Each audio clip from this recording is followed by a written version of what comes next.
One of the reasons that I enjoy living here is because of the sense of community in Peachtree Heights East. I believe it is a direct result of our responsibility for the Duck Pond Park and our access to a 7.5-acre green space. Talk about the Century Campaign.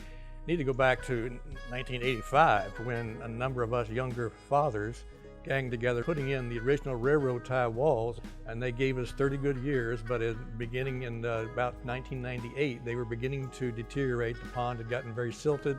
In 2001 we raised enough money to dredge the pond, to install the silt ponds on the two tributaries that feed in from the northeast and the northwest, built the peninsula that you see now. We put in the nice free-form stone walls around the peninsula end and put in the stone bridges that replaced the old wooden bridges, but we ran out of money at that point. Now 2013 we began planning for this current phase 3.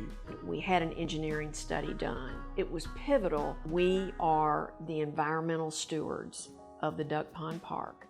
We have been for almost 100 years. We have a legacy of leadership, of neighbors over all that time, and it's just now our turn. In order for the work to begin at the pond, we had to lower the overall level of the pond nearly 6 feet with that big generator that they had set out there. It has a very natural shallow slope, so we had to reduce the pond surface by nearly half in order to have access to those banks, letting them dry out enough where they could dig the foundations and install the walls. The original railroad ties were, as it turned out, one of the easiest tasks. They were able, from the street side or from the top bank side, to use a large backhoe that could reach in and grab the layers of the railroad ties one tie at a time and just pull them out with the force of the leverage of this machine, turn them around, dump them into a big dumpster that was positioned on Lakeview, so that in about less than a week they had all those old railroad ties that took us a summer to put in. They were able to come in and dig the trenches for the eventual foundation of the walls. The trenches then were lined with a fabric filter, and on top of that fabric filter they laid 18 inches of compacted gravel as a base, and on top of that compacted gravel the contractor poured a 1 foot by 3 foot foundation of concrete, on top of which they then built a 3 foot tall core wall of reinforced concrete block, and then faced that core wall on the top and on the pond side with the natural rock face that you see now. So even though the pond walls are exposed only 18 inches, that's all you see around the edge, there's 4 foot of structure under all that. We got 30 years out of those railroad ties, which is pretty good. In contrast to that, we'll get centuries out of these walls we're putting in now. In the middle part, not so visible to the casual person who walked around it, but the stream bed itself was becoming increasingly eroded. The contractor was able to move his work crews down into the middle part and begin the stone boulder restoration of the stream bed, restoring the stream bed with the boulders that have to be placed on both sides of the stream bed and putting in the planting that will naturalize those boulders.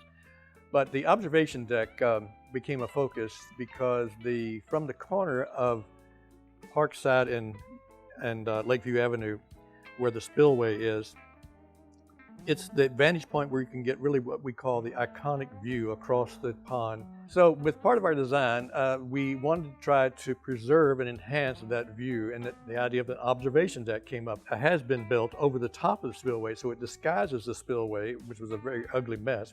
It's generally the same shape of the spillway, but on the backside has been expanded nearly 25%. It's raised up, so it covers and protects the spillway, the existing spillway. It has 2 nice pathways from Lakeview and from Parkside that lead up to stone steps to the top of the observation deck. On its backside, where the azaleas were, it has a low seating wall in an L shape, so that a person can very nicely and easily come up the steps onto the deck and have a place to sit and contemplate that, what we call our iconic view. The fire pit had, a number of years ago, the fire pit had a relatively casual start. The decision was made to really do something special with the fire pit and make it a permanent thing rather than just a casual thing with stones wheeled down in a wheelbarrow. So the design calls for a 15-foot diameter circle that will have metal edging down at the ground level to contain then a fine granite stone as a base. In the middle of that, in a 7.5 foot wide circle, is going to be the fire pit itself that will be lowered and surrounded by permanent large stones. On the uphill side of the circle into the hillside, there will be a semicircular, half the circumference of the circle, stone seating wall. And there will be a permanent Christmas tree planted down there adjacent to the overall area. Access to the overall area will be by way of the granite stairs that come down from Lakeview down the steep slope. The mulch path will meander over to and adjacent to the fire pit and past the fire pit out onto Potomac. The mulch paths provide a very meandering but controlled natural pathway through the two areas of the park.